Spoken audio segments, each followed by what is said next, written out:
चलिए अब next question जो आपके पास था, क्वेश्चन नंबर 17। ठीक है, ये डायमेंशनल फॉर्मूले की एप्लीकेशंस के बेसिस पे काम जो है ना वो आपने करना है।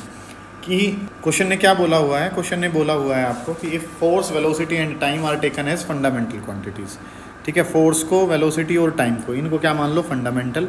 तो मास की डायमेंशन बतानी है कि मास की डायमेंशन क्या जाएंगे। मतलब कि क्वेश्चन ने क्या कहने की कोशिश करी है कि मास जो है वो फोर्स का फंक्शन है, मास जो है वो फंक्शन है किसका, फोर्स का। ऐसे ही मास जो है वो फंक्शन किसका है, वेलोसिटी का, और मास जो है वो फंक्शन है किसका, टाइम का। ऐसे करके क्वेश्चन ने कहने की आपको कोशिश करी है कि मास को रिप्रेजेंट करो फोर्स, वेलोसिटी और टाइम के टर्म में। ठीक है, तो मास जो है वो फोर्स का फंक्शन है, वेलोसिटी का फंक्शन है, और किसका फंक्शन है, टाइम का। इसकी पावर a मान ली, इसकी पावर b मान ली, और इसकी पावर क्या मान ली, c। इस तरीके से चीज़ें हैं। तो सर मास जो है वो फंक्शन है किसका, फोर्स की पावर a, v की पावर b और t की पावर कितना हो गया, c। प्रोपोर्शनल को हटाने के लिए वर्ड आएगा k, f की पावर a, v की पावर b और t की पावर कितना हो जाएगा, c। अब इनको अगर लिखना चाहें तो डायमेंशंस पता होनी चाहिए। मास को क्या लिखा गया, m1 L0 और t की पावर भी कितना है, 0। k को k लिखा, फोर्स को अगर मैं लिखना चाहता हूँ तो फोर्स को हम क्या लिखेंगे, force can be written as m1 L1 t-2। ठीक है, ये फोर्स का हो गया, फोर्स का क्या हो गया, m1 L1 t-2 की पावर a।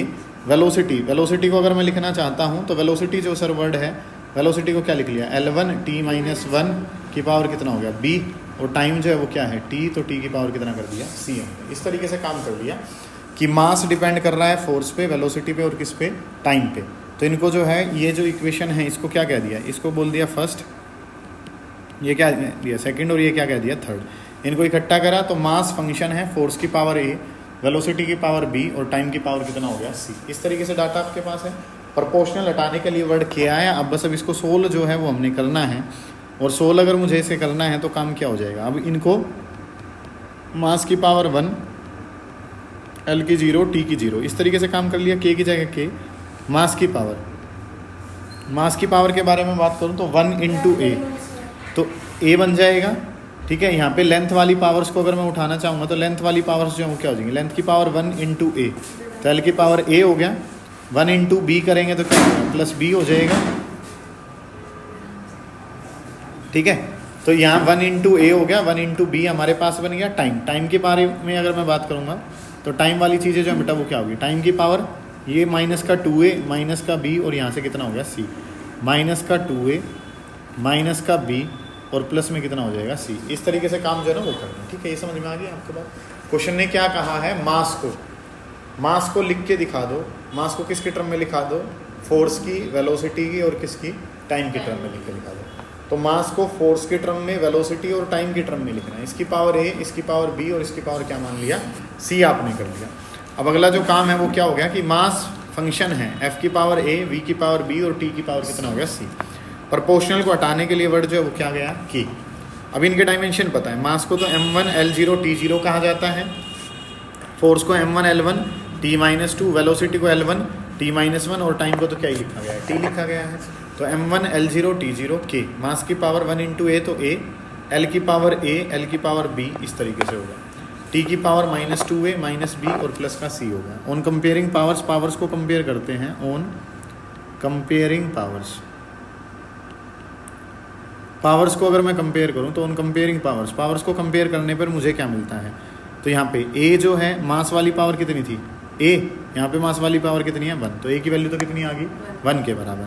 अब आगे बात करता हूँ तो a प्लस b, लेंथ वाली पावर a प्लस b किसके बराबर है, 0 के बराबर, माइनस का 2a माइनस b प्लस का c। ये टाइम वाली पावर है, और टाइम वाली पावर जो है सर वो यहाँ पे टाइम वाली पावर कितनी है, 0 के बराबर कर ली। तो a 1 पता चल गया, b किसके बराबर है, माइनस का a, तो b कितना आ गया, माइनस का 1। a की जगह 2 इंटू 1 b की जगह कितना हो जाएगा, यहाँ पे +1 हो जाएगा, प्लस c इक्वल टू कितना हो गया, 0। तो -2 + 1 + c इक्वल टू कितना हो गया, 0। तो c - 1 इक्वल टू 0 हो गया। तो c की वैल्यू जो है सर वो किसके बराबर आ गई, 1 के। c जो है वो कितना आ गया, 1। b जो है वो कितना है, -1, और a जो है वो कितना है, 1। a 1 है, b -1 है और c कितना है, 1। ठीक है, तो ये फॉर्मूला जो है यहाँ पे अगर मैं लिख दूँ इसलिए कि f की पावर a की वैल्यू कितनी थी, 1, v की पावर कितना हो गया, -1, और t की वैल्यू जो है t की पावर c था तो t का 1, तो ft divided by v। F V minus one और टी, ऑप्शन नंबर डी जो है वो आपका क्या हो जाएगा, करेक्ट हो जाएगा। समझ आ गई ये बात मैंने क्या कर दिया आपके लिए, समझ पाए आप इतने काम में, कोई दिक्कत है इतने काम में नहीं है। नेक्स्ट अगले वाले सवाल पे अगर मैं चलूँ, अगले क्वेश्चन ने क्या कहा है कि velocity of a particle as a function of time is given as v is equal to A T, V बराबर है A T plus B upon T plus C, ऐसे करके डाटा जो है ना वो मुझे दे रखा है। ठीक है, where A B C are constant, A B C की डायमेंशन बताना बेटा। यहाँ पे हम यूज़ करते हैं, क्या यूज़ करते हैं, प्रिंसिपल ऑफ होमोजिनाइटी। क्या यूज़ करते हैं हम यहाँ पे, प्रिंसिपल ऑफ होमोजिनाइटी, जो कि क्या कहता है आपको, प्रिंसिपल ऑफ होमोजिनाइटी जो है वो क्या कहता है कि only those dimensions can be added और सब्ट्रैक्टेड, सिर्फ उन्हीं डायमेंशंस को आप ऐड और सब्ट्रैक्ट करते हैं जिनका डायमेंशनल फॉर्मूला सेम है। क्या मतलब है, जैसे कि अगर मैं 4 मीटर का टाइम, मीटर की लेंथ में से 3 सेकंड के टाइम को जोड़ना चाहूँ, 4 मीटर कपड़े में 3 सेकंड टाइम जोड़ो, नहीं जुड़ पाएगा, क्योंकि जिनके सेम डायमेंशन होती हैं बस वही जुड़ते हैं। ठीक है, तो काम जो वो मैं क्या पता है, इस बात का अगर मैं इस्तेमाल यहाँ पे करता हूँ तो चीज़ें जो है वो मैं क्या पता है कि वेलोसिटी में आंसर जो है ये क्या आ रखा है, वेलोसिटी, इसका मतलब ये पूरी क्वांटिटी जो है वो क्या रही होगी, वेलोसिटी, और ये पूरी क्वांटिटी जो है ये भी क्या रही होगी, वेलोसिटी। वेलोसिटी के अंदर वेलोसिटी को ही ऐड करते हैं और वेलोसिटी जो है सर वो क्या होती है, सब्ट्रैक्ट होती है। वेलोसिटी में मतलब कि ये आंसर क्या आया है, वेलोसिटी। कब आया होगा, जब ये पूरा क्या रहा होगा, वेलोसिटी, और ये पूरा जो है ये भी क्या रहा होगा, वेलोसिटी रहा होगा। वेलोसिटी में वेलोसिटी को जोड़ा, आंसर क्या आया होगा, वेलोसिटी आया होगा। इस तरीके से काम जो है ना सर वो बन रहा है। अब ये देखो, सबसे पहले इसमें अगर मैं देखता हूँ तो सी को जोड़ रखा है टी में, सी प्लस टी जोड़ रखा है, तो सी के अंदर किसको जोड़ रखा है, टाइम को। अब टाइम के अंदर क्या ही जुड़ सकता है, टाइम जुड़ सकता है। इसका मतलब सी की जो डायमेंशन है, सी की डायमेंशन तो किसके वाली हो जाएंगी, टाइम हो जाएगी। सर आपको ये पता है कि सी में टी को जोड़ रखा है, सी में अगर टी को जोड़ रखा है तो इसका मतलब सी की डायमेंशन किसके वाली है, टाइम वाली। तो ये सी वाली डायमेंशन ये नहीं, ये नहीं, ये नहीं, एक ही ऑप्शन बचा हुआ है जो कि हमारा करेक्ट होगा। ठीक है, यहाँ पे दिख रहा है कि सी प्लस टी है, सी में किसको जोड़ा है, टाइम को, तो सी जो है वो अपने आप में क्या रहा होगा, टाइम रहा होगा, तभी तो टाइम में किसको जोड़ा गया होगा, टाइम को जोड़ा होगा। समझ आइए ये बात मैंने क्या करी, सी में टी जुड़ रखा है ना, सी में टी जुड़ रखा है, इसका मतलब only those dimensions can be added which have same dimensional formula. अब टाइम का डायमेंशनल तो पता ही है, तो सी का भी डायमेंशन क्या रहेगा, इसके जैसे ही हो जाएगा, सेम हो जाएगा। ठीक है, नेक्स्ट अगर मैं बात करता हूँ तो आंसर तो हमारा यहीं पे आ गया। फिर भी अगर मैं निकालना चाहूँ तो ये जो ये क्या रही होगी अपने आप में, वेलोसिटी, ये पूरा का पूरा भी क्या रहा होगा, वेलोसिटी। तो जो वेलोसिटी की है वही जो आंसर है सर वो किसका रहा होगा, ए टी का रहा होगा। वेलोसिटी का बेटा क्या पता है, L1 t माइनस 1 पता है, ए टी में ए को ए ही रखा और टाइम जो है उसको क्या लिख लिया, टी। तो ए के बारे में बात करूँगा तो टी नीचे आ जाएगा, तो क्या हो जाएगा, L1 और टी की पावर माइनस का 2। तो ये डायमेंशन जो है सर वो किसका आ गया, एक्सेलरेशन का, L1 t माइनस 2, ये बन गया इसके लिए। अब अगर आप बी का निकालना चाहते हैं कि सर बताओ बी का भी बताओ, मान लो ऑप्शन करेक्ट ना होते, हालांकि ये तो खत्म हो गया हमारा टाइम से ही। ठीक है, फिर हमें क्या पता है सर कि जो डायमेंशन वी की है वही किसकी होगी, बी अपॉन सी, और टी को जोड़ते हैं तो क्या बनना चाहिए, टाइम ही बनना चाहिए। समझ में आई ये बात आपको कि ये पूरा वेलोसिटी, ये पूरा भी क्या है, वेलोसिटी है, तो बी अपॉन में टी किसके बराबर है, वेलोसिटी। बेटा इसको टी कैसे लिख दिया, क्योंकि सर टाइम में टाइम को जोड़ते, टाइम में टाइम को जोड़ते तो आंसर क्या ही आ जाता, टाइम ही आ जाता। तो अगर मैं बात करूँ तो ये क्या हो जाएगा, v इंटू में टी इज इक्वल टू किसके बराबर है, b के बराबर है। वेलोसिटी को लिखूँ तो वेलोसिटी क्या है, L1 t माइनस 1 इंटू में कितना हो जाएगा, t, जो कि किसके बराबर है, b के। तो t माइनस 1 और t खत्म हो गया, तो b की डायमेंशन किसके बराबर आ जाएगी, l के बराबर। ये काम जो है ना वो आपने कर लिया। तो ये सारी चीज़ें हमारी मैच कर रही हैं इस वाले क्वेश्चन में, कोई दिक्कत नहीं है यहाँ तक के काम में।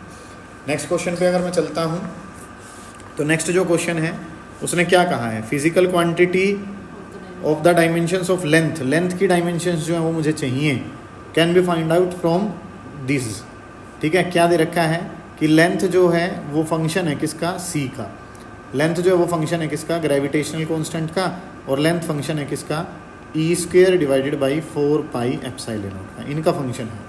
ठीक है, तो इसकी पावर क्या मान लेता हूँ, x मान लेता हूँ, इसकी पावर क्या मान ली, y, और इस सारे की पावर जो है वो क्या मान लेते हैं, z मान लेते हैं, z मान लेते हैं। ठीक है, इस तरीके से काम जो है ना वो आपने कर लिया। कोई दिक्कत है इतने काम में कि लेंथ जो है वो इनकी टर्म्स में आपको लिख के देना है, लेंथ सी, जी और E square by epsilon not की टर्म में लिखना है। अब ए बी सी क्यों नहीं मान रहे सर आप, क्यों बेटा सी पहले से ही कोई चीज़ है, तो उसको जो आपने इस तरीके से नाम जो है वो दे दिया। अब अगर मैं बात करता हूँ तो इन सारों को अगर मैं इकट्ठा करूँ या इसको जो है वो कोई वैल्यू जो है चलो कर लेते हैं, तो लेंथ जो है वो फंक्शन है सी की पावर एक्स, जी की पावर वाई, और ये जो काम है बेटा ये क्या हो गया, E square divided by 4 pi epsilon naught, इस सारे की पावर कितना हो गया जी। ये काम कर लिया। अब इसको हटाने के लिए वर्ड क्या आ गया, के सी की पावर एक्स जी की पावर वाई, और ये क्या हो जाएगा E square divided by epsilon naught, और इसकी पावर क्या हो जाएगा। इस तरीके से काम हमने कर लिया, कोई दिक्कत नहीं है यहाँ तक के काम में। अब इनके डायमेंशंस बताऊँ। लेंथ तो लेंथ ही होती है सर, लेंथ जो है m0 L1 और t की पावर कितना हो जाएगा 0। ये तो फॉर्मूला किसके लिए हो गया, लेंथ के लिए, m0 L1 और t की पावर 0। k को तो k ही लिखा रहने दिया। c स्पीड जो है सर, इसके बारे में अगर मैं बात करता हूँ तो स्पीड क्या होती है L1 t -1 होती है। स्पीड क्या होती है L1 t -1 की पावर कितनी है x। अब जो ये हमारे पास क्या है g, डायमेंशनल फॉर्मूला g का होता है m-1 L3 t -2। अभी डिस्कस भी कर लेंगे कि ऐसा क्यों होता है। इसकी पावर कितनी है y, E square by 4 pi epsilon naught का निकालने की कोशिश करें। पहले तो चलो जी का ही बता देता हूँ कि जी का आंसर ऐसे कैसे आया होगा। फोर्स का फॉर्मूला पता है ना आपको, फोर्स का फॉर्मूला क्या पता है, जी m1 m2 और डिवाइडेड बाई कितना है आर स्क्वेयर। तो अगर मैं जी के बारे में बात करता हूँ तो जी क्या हो जाता है F R square divided by m1 और साथ में क्या हो गया m2। इस तरीके से काम। जी की बात करनी है तो आर स्क्वेयर ऊपर और m1 m2 कहाँ गया नीचे।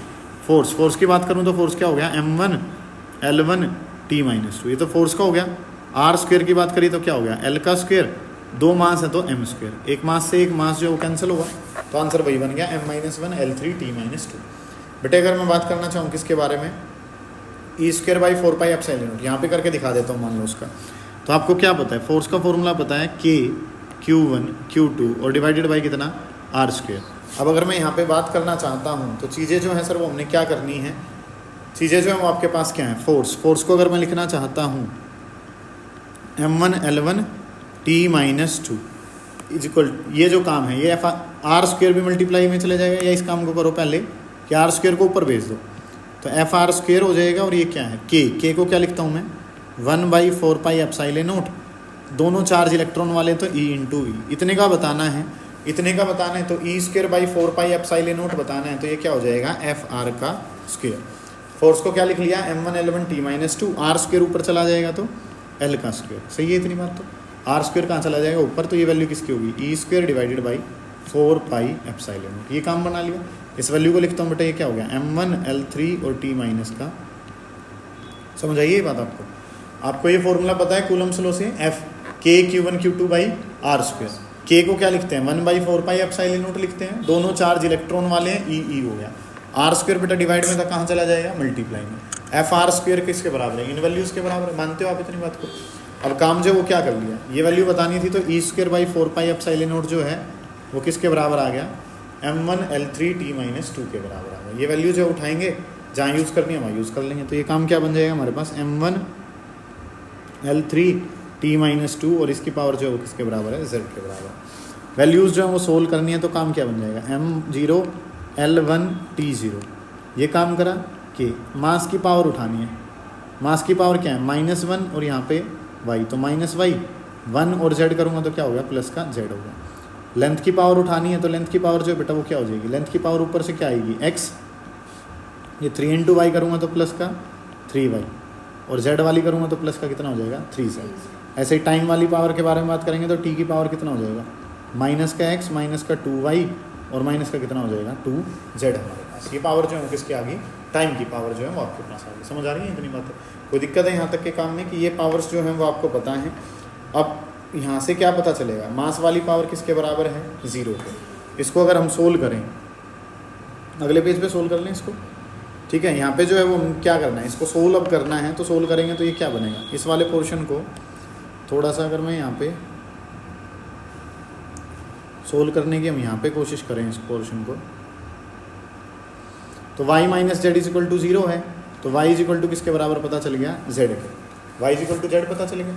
अब यहाँ पे काम जो वो क्या करना है, एक कंसेप्ट जो हमें पता चल गया कि y is equal to Z, फिर ये वैल्यू कितनी है लेंथ वाली x प्लस, इसको लिखूँ x plus 3y plus 3z, ये लेंथ वाली power x plus 3y plus 3z किसके बराबर है 1 के। ये वैल्यू कितनी है, इसमें y is equal to Z करूँगा बेटा, y is equal to Z करूँगा तो ये क्या हो जाएगा x plus 6z is equal to किसके बराबर हो गया 1, क्योंकि y और z दोनों बराबर हैं, तो 3z और 3z कितना हो जाएगा 6z। इसमें करेंगे तो ये टाइम वाला कितना है, टाइम वाला कितना है माइनस का x, यहाँ पे x और z को y और z को बराबर करूँगा तो कितना हो जाएगा माइनस का 4z और इज इक्वल टू किसके बराबर है 0, क्योंकि टाइम वाली पावर जो है बेटा वो किसके बराबर है, टाइम वाली पावर तो कितनी है 0। ठीक है, x से x कैंसिल कर देंगे, ये 2z किसके बराबर हो जाएगा 1 के, तो z की वैल्यू किसके बराबर आ गई हाफ, z हाफ आ गया तो y भी कितना आ गया हाफ, मतलब g की पावर हाफ होनी चाहिए सर, g की पावर हाफ और e² by 4 pi epsilon not की पावर भी कितनी होनी चाहिए हाफ, तो g और e² by 4 pi epsilon not की पावर हाफ होनी चाहिए g, और ये तो ऑप्शन नंबर ए ही हो गया। ठीक है, और वैल्यू अगर मैं y और z वाली वैल्यू इसमें रख देता हूँ किसी इक्वेशन में, तो ये वैल्यू जो है वो किसके बराबर आ गई। इसको यहाँ पे सोल्व करके दिखाऊँ अगर मैं तुम्हें कि काम जो वो क्या कर लिया कि माइनस का x इज इक्वल टू किसके बराबर है 4z के बराबर है, x बताएंगे तो क्या हो गया माइनस का 4z, z कितना है हाफ, तो x की वैल्यू कितनी आ गई 1/c², c की पावर जो वो कितनी है, c की पावर -2 है, तो 1/c² होना चाहिए, और ये जो है 1/c² तो ओके है, पावर हाफ भी ठीक है, तो e² नहीं, ये दोनों ऑप्शन ठीक है एक जैसे हो गए ना, तो फिर इसमें मिस्टेक हो रखी है कुछ, ये 1/c² इसमें भी है 1/c² भी है, e² बाई जी, ये दोनों ऑप्शंस में से एक में g जो है वो कहाँ रहा होगा ऊपर, g और डिवाइडेड बाई एप्सिलॉन, तो ऐसे करके रहा होगा, जो ऑप्शन ऐसे रहा होगा वो ऑप्शन क्या हो जाएगा करेक्ट हो जाएगा। 1/c² करके जो है ना ये ऑप्शन लिखने में थोड़ी सी मिस्टेक रही है, तो 1/c² e² g, क्योंकि इन दोनों की पावर तो कितनी है हाफ, g वाले की भी और e² वाले की भी। इस तरीके से काम जो है ना वो करना है, डायमेंशंस आपको पता हो ताकि ये सवाल जो है वो आप कर सकें। इस वाले सवाल को देखें एक बार कि काम जो हमने करना है क्या है।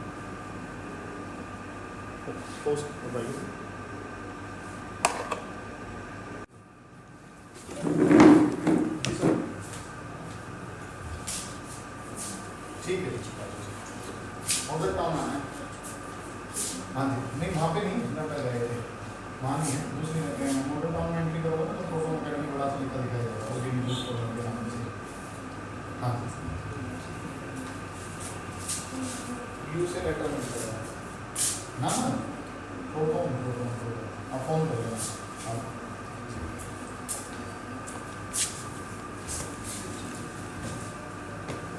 क्या कहा हुआ है क्वेश्चन में, देखें कर लिया आपने खुद से, बहुत बढ़िया।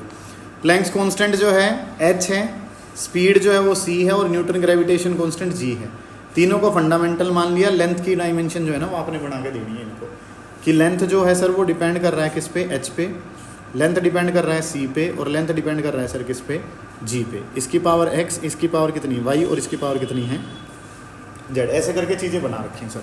अब काम जो वो क्या करना है कि लेंथ इज इक्वल टू क्या हो गया k, h की पावर x, c की पावर y, और g की पावर कितना है z। इस तरीके से प्रोजेक्ट आपके पास है। अगला जो काम है सर वो क्या करना है आपने कि इनकी डायमेंशंस के हिसाब से अगर इसको लिखा जाए तो लेंथ तो m0 L1 और क्या होता है t0 आपके पास है, k तो k ही है सर। h के बारे में अगर मैं बात करना चाहूँ तो h को हम कैसे लिखेंगे, h जो है वो क्या होता है प्लैंक्स कांस्टेंट, कैसे लिखती है उसको आप कि E इज इक्वल टू किसके बराबर है h न्यू, तो अगर मैं बात करूँगा तो E डिवाइडेड बाई न्यू किसके बराबर है h के, E क्या है m1 L2 t-2, और न्यू क्या होता है t-1, तो ये वैल्यू जो है वो क्या हो जाएगी m1 L2 t-1, और इसकी पावर कितना हो गया x, t-1 से ये t-2 कितने में कटेगा t-1 पे कट जाएगा। C स्पीड जो है वो क्या होती है L1 t-1 की पावर कितना हो जाएगा y, G gravitation constant m-1 L3 t की पावर -2, और इस सारे की पावर कितना हो गया z। मानते हो आप इतने काम को। अब काम जो है सर वो क्या करना है हमने, m0 L1 t0 is equal to किसके बराबर है k, मास की पावर के बारे में बात करूँगा तो यहाँ से पावर 1 इंटू एक्स करेंगे, यहाँ पे कितना हो जाएगा सर -z हमारे पास हो जाएगा, यहाँ पे 1 इंटू एक्स 1x हो गया, यहाँ पे तो मास है नहीं सर, यहाँ पे कहाँ है फिर -1 इंटू जेड करा तो क्या हो गया -z। लेंथ के बारे में बात करूँगा तो लेंथ की पावर कितनी होगी 2x, फिर कितना हो गया प्लस का y, और यहाँ से करूँगा तो 3z। टाइम वाली पावर को देखूँगा तो माइनस का x हो जाएगा, माइनस का y हो जाएगा, और माइनस का कितना हो जाएगा 2z। ओके रिपोर्ट सर, इन इक्वेशंस को सोल्व कर लेंगे आंसर आ जाएगा। मास वाली कितनी है x माइनस जेड, तो x minus Z is equal to 0, तो x कितना आ गया z के बराबर, ये बात पता चल गई। नेक्स्ट लेंथ वाला 2x plus Y plus 3z is equal to किसके बराबर है 1 के बराबर है, तो x और z बराबर हैं, x और z बराबर हैं तो कितना हो जाएगा 5z plus Y is equal to कितना पता चल गया 1 के बराबर। ठीक है ये बात है। नेक्स्ट जो बेटा टाइम वाला पकड़ता हूँ तो माइनस का x माइनस का वाई माइनस का 2z is equals to time वाला कितना है 0 के बराबर, ठीक है। तो ये काम अगर मैं करूँगा तो x और z बराबर करूँगा यहाँ पे, तो माइनस का 3z माइनस का y इज इक्वल टू कितना हो जाएगा 0। ओके रिपोर्ट है। इन दोनों को पकड़ लेते हैं हम। इन दोनों को यहाँ पे अगर मैं सोल्व करूँ ऊपर तो चीज़ें जो हैं वो क्या हो जाएंगी, 5z plus Y is equals to कितना है 1। यहाँ से करूँगा बेटा माइनस का 3z माइनस का y इज इक्वल टू कितना है 0। इसको सोल्व कर लिया, ये कट गया, 2z इज इक्वल टू कितना हो गया 1, तो z कितना आ जाएगा हाफ के बराबर। z कितना पता चल गया हाफ, z हाफ है तो x भी कितना ही हो जाएगा हाफ हो जाएगा। और अगर मैं बात करूँगा y की, तो y किसके बराबर हो जाएगा, y की वैल्यू हो जाएगी माइनस का 3z, माइनस के 3z का मतलब माइनस का 3/2। चलो जी, माइनस में मतलब c की पावर जो है माइनस जो है 3/2, c की पावर 3/2 नीचे रहेगी, बिल्कुल ठीक बात है। h की पावर नहीं है। ऑप्शन नंबर कौन सा करेक्ट हो जाएगा, ए ऑप्शन जो है वो हमारा करेक्ट हो जाएगा। इस टाइप के सवाल पूछे गए हैं, ये सारे PYQs हैं जिनको आप अलग अलग तरीके से जो है वो करके देखने की कोशिश कर रहे हो। डन है ये बातें। तो नेक्स्ट अगर मैं क्वेश्चन देखता हूँ तो अगला काम जो वो क्या कह रखा है कि वैल्यूज़ जो हैं वो आपको कही गई हैं कि oil is flowing through a tube of length L, radius R, pressure difference जो है वो दो एंड्स पे किसके बराबर है, P के बराबर है। विस्कोसिटी जो है ईटा का फॉर्मूला दे रखा है ऐसे, कोफिशिएंट ऑफ विस्कोसिटी का फॉर्मूला है P इनटू में R² minus x² divided by कितना है 4V और इनटू में कितना है L है। डायमेंशंस ऑफ ईटा बतानी कोई बात ही नहीं बेटा। P प्रेशर, प्रेशर तो क्या होता है सर फोर्स अपॉन एरिया, कल बताया था m1 L-1 T-2। अब ये रेडियस है तो ये भी रेडियस ही रहनी चाहिए, रेडियस का स्क्वायर है, तो रेडियस का स्क्वायर है तो किस में हो जाएगा सर L2 में। 4 की तो कोई डायमेंशन होनी नहीं है, बची क्या है वेलोसिटी। वेलोसिटी क्या होती है बेटा L1 T-1 और लेंथ तो किस में होती है L में ही होती है। मानते हो आप इस बात को सर। L दो L स्क्वायर से कैंसिल हो जाएगा, m1 हो जाएगा L-1 T-1 ऊपर जाएगा तो T की पावर भी कितना -1, क्योंकि -2 + 1 करेंगे तो बेटा कितना हो जाएगा -1। m1 L-1 T-1, option number B correct हो जाएगा। समझ आ गई ये बात आपको, कोई दिक्कत है इतने काम में नहीं है जी सर। आगे बढ़ते हैं। अगला जो सवाल है वो आपको क्या कह रखा है कि फिजिकल क्वांटिटी P जो है वो गिवन है, और P कैसे गिवन है, P गिवन है P0 e की पावर माइनस का AT², ऐसे करके गिवन है। ए कॉन्स्टेंट है, T जो है वो भी क्या है टाइम है, T जो है वो क्या दे रखा है आपको, टाइम दे रखा है। आपको कॉन्स्टेंट A की डायमेंशन बतानी है। बेसिक सा सवाल है कि कोई भी जो है ना बेटा, ये फंक्शंस जो भी हमारे पास है, कौन कौन से फंक्शन सर, जो ये इनवर्स ट्रिग्नोमेट्री होते हैं, ILTE आइलेट से याद करते हैं, ठीक है। आई इनवर्स ट्रिग्नोमेट्री फंक्शन हो, थोड़ा सा कंसेप्ट जो है वो समझाने की कोशिश कि इनवर्स ट्रिग्नोमेट्री फंक्शन हो। एल का मतलब क्या है, लॉग फंक्शन हो, लोगैरिथमिक फंक्शन। टी का मतलब ट्रिग्नोमेट्रिक फंक्शन हो, या ई का मतलब एक्सपोनेंशियल फंक्शन हो। ये कोई से भी फंक्शन हो, इनके साथ जो भी कुछ होगा ना सर वो डायमेंशन लेस होगा। वो कैसा होता है सर, डायमेंशन लेस होता है सर। वो जो है सर वो कैसा रहता है, डायमेंशन लेस रहता है। ये बात जो है ना सर वो हमें पता होनी चाहिए। ILTE इस तरीके से काम जो है ना वो कर लिया। तो ये जो है ये हमारे पास क्या है, एक्सपोनेंशियल। इस तरीके से डाटा जो है ना वो आपको दिखा रखा है। ये AT² वाला डाटा जो है, ये AT², ये जो है ये डायमेंशन लेस होनी चाहिए। डायमेंशन लेस होने का मतलब m0 L0 और T की पावर भी कितना होना चाहिए, 0 होना चाहिए। एक्सपोनेंशियल की पावर कुछ भी होगी वो क्या रहेगी, डायमेंशन लेस। AT² क्या होना चाहिए, डायमेंशन लेस का मतलब m0 L0 T0। ए तो कांस्टेंट है सर, टी का मतलब टाइम है, और टाइम का क्या होगा स्क्वायर, और ये वैल्यू क्या हो जाएगी m0 L0 T0 इस तरीके से। तो ए बताऊंगा तो T-2 में चला जाएगा। तो ए की डायमेंशन बतानी है तो ए की डायमेंशन क्या हो जाएगी, T-2 has dimension of T-2। E exponential function था, एक्सपोनेंशियल फंक्शन की कुछ भी पावर होगी बेटा वो क्या रहेगी, डायमेंशन लेस। और डायमेंशन लेस के अनुसार अगर मैं बात करूँ तो AT² मुझे दिया था, होगा कैसा, डायमेंशन लेस। डायमेंशन लेस होगा तो m0 L0 T0, टी का स्क्वायर है, टी नीचे चला जाएगा। तो इस तरीके से काम आपने करना है। समझ आ गई ये बात आपको, कुछ कहना चाह रहे हो, नहीं है जी। आगे बढ़ते हैं। अगला जो काम है सर वो हमें क्या कह रखा है, सुनिए ध्यान से। एक इक्वेशन जो वो गिवन है, और इक्वेशन गिवन है कि P + A divided by V² is equal to किसके बराबर है, B मल्टीप्लाई बाई थीटा के बराबर। P + A by V² is equal to किसके बराबर है, इस तरीके से B थीटा के। आपको क्या रखा है, P प्रेशर है, V वॉल्यूम है, और थीटा जो है वो क्या है, टेम्परेचर। A और B की डायमेंशन बताओ। तो बेटा प्रेशर में जब इसको जोड़ा गया होगा तो ये प्रेशर ही रहा होगा। प्रेशर में प्रेशर ही तो जुड़ सकता है। प्रिंसिपल ऑफ होमोजेनिटी क्या कहता है, कि अगर P के अंदर a बाई वी स्क्वायर को जोड़ा गया है, तो P के अंदर अगर a बाई वी स्क्वायर को जोड़ा गया है तो दोनों की डायमेंशन क्या रहनी चाहिए, सेम। कि P की डायमेंशन किसके बराबर होनी चाहिए, a बाई वी स्क्वायर के। प्रेशर को बेटा फोर्स अपॉन एरिया से निकालते हैं, m1 L-1 T-2। तो ये तो क्या हो गया, प्रेशर, a को a लिखा, वॉल्यूम जो है वो क्या है सर, L की क्यूब, और उसका क्या कर लिया, स्क्वायर कर लिया, ठीक है। प्रेशर को m1 L-1 T-2, a को a, वॉल्यूम को L की क्यूब, और उसका क्या हो गया, स्क्वायर हो गया। यहाँ पे बात करता हूँ तो काम क्या बन जाएगा, m1 L-1 T-2, और ये किसके बराबर है, a बाई L की पावर 6। L6 ऊपर जाएगा तो क्या बन जाएगा, m1 L की पावर 5 T की पावर -2, और ये डायमेंशन किसके बराबर होगी, a के बराबर होगी। कि m1 L-1 T-2, a divided by L की पावर 6 है, L6 वहाँ जाएगा तो L की पावर 5 बन जाएगा। तो a की डायमेंशन जो है सर वो क्या हो जाएगी, इस तरीके से बन जाएगी। फिर काम करना है आपने क्या, कि प्रेशर में प्रेशर को जोड़ेंगे तो आंसर भी क्या आएगा, प्रेशर ही आएगा, ठीक है। तो बी थीटा जो है उसकी भी जो डायमेंशन है सर, बी थीटा जो है उसकी भी डायमेंशन किसके बराबर जाएगी, प्रेशर के बराबर जाएंगी। क्योंकि आपको प्रिंसिपल ऑफ होमोजेनिटी ने कहा है कि only same dimensions can be added और सब्ट्रैक्टेड, और जो आंसर आएगा सर वो भी क्या आएगा, फिर सेम ही आएगा। तो पी के बारे में बात करूंगा तो पी क्या हो गया, m1 L-1 T-2। बी तो सर बी है, और थीटा जो है उसको टेम्परेचर को किससे लिखा गया, टेम्परेचर जो है द डायमेंशन ऑफ ए ही पूछा हुआ है उसने, खाली ए की डायमेंशन तो मैंने बता दी।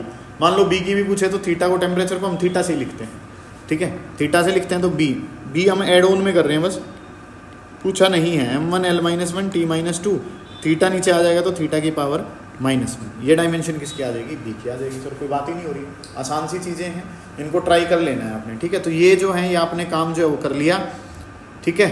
ये क्वेश्चंस जो हैं वो हमने यूनिट एंड डायमेंशन के बेसिस पे लगाए हैं, कुछ प्रीवियस ईयर अच्छे क्वेश्चंस हैं, इनको कर जाओगे तो यहीं से ही आपका सवाल जो है ना वो बन जाएगा, ठीक है। ये एक अलग से PYQs क्वेश्चन वाली सीरीज़ जो है हमारी चली हुई है। इसके अलावा जो है वो कंसेप्ट, उनके बेसिस पे क्वेश्चन, और फिर उनके PYQs वो हम अलग से दूसरे वाली वीडियोज़ में कर रहे हैं। इनको सारे को जो है वो आपने देखते हुए चलना है, ताकि आपकी चीज़ें जो हैं बनती हुई रहें।